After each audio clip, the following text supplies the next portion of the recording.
அதிகாரம் 2.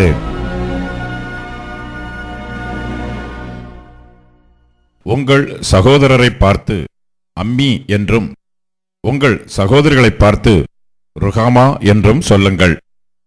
உங்கள் தாயோட வழக்காடுங்கள். அவள் எனக்கு மனைவியுமல்ல, நான் அவளுக்கு புருஷனுமல்ல. அவள் தன் வேசித்தனங்களை தன் முகத்தினின்றும் தன் விபச்சாரங்களை தன் ஸ்தனங்களின் நடுவினின்றும் விலக்கிப் போட கடவள்.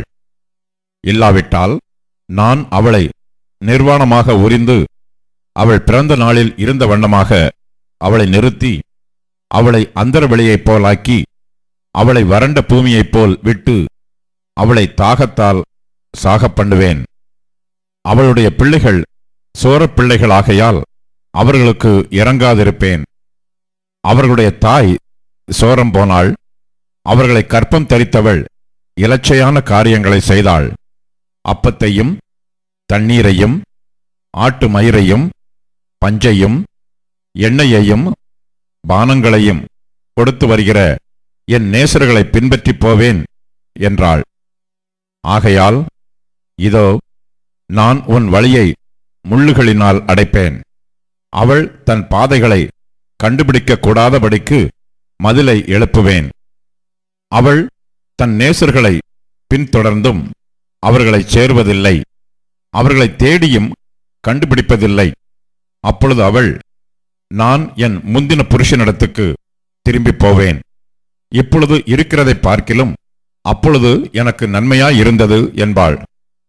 தனக்கு நான் தானியத்தையும் திராட்சை ரசத்தையும் எண்ணெயையும் கொடுத்தவரென்றும் தனக்கு நான் வெள்ளியையும் பொன்னையும் பெருக பண்ணினவர் என்றும் அவள் அறியாமற் போனாள். அவைகளை அவர்கள் பாகாலுடையதாக்கினார்கள். ஆதலால் நான் என் தானியத்தை அதன் காலத்திலும் என் திராட்சை ரசத்தை அதன் காலத்திலும் திரும்ப எடுத்துக்கொண்டு அவளுடைய நிர்வாணத்தை மூடுகிறதற்கு நான் கொடுத்திருந்த ஆட்டு மயிரையும் சணலையும் திரும்ப பிடுங்கிக் கொள்ளுவேன். இப்போதும் அவளுடைய நேசர்களின் கண்களுக்கு முன்பாக அவளுடைய அவலட்சணத்தை வெளிப்படுத்துவேன்.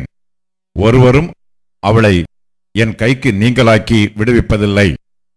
அவளுடைய எல்லா மகிழ்ச்சியையும் அவளுடைய பண்டிகைகளையும் அவளுடைய மாத பிறப்புகளையும் அவளுடைய ஓய்வு நாட்களையும் சபை கூடுகிற அவளுடைய எல்லா ஆசரிப்புகளையும் ஒழிய பண்ணுவேன்.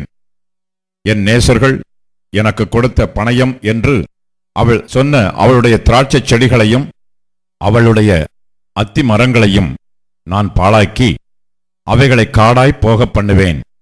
காட்டு மிருகங்கள் அவைகளை தின்னும்.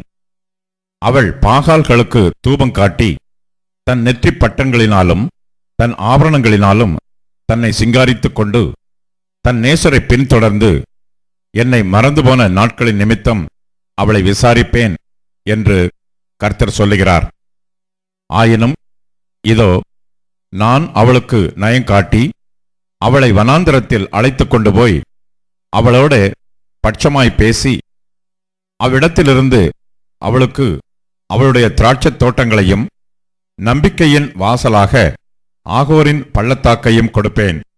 அப்பொழுது அவள் அங்கே தன் இளவயதின் நாட்களிலும் தான் எகிப்து தேசத்திலிருந்து வந்த நாளிலும் பாடினது போல் பாடுவாள்.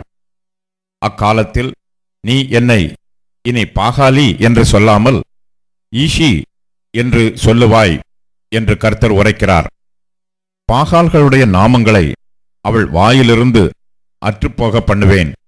இனி அவைகளின் பேரைச் சொல்லி அவைகளை நினைக்கிற நினைப்பும் இல்லாமற் போகும்.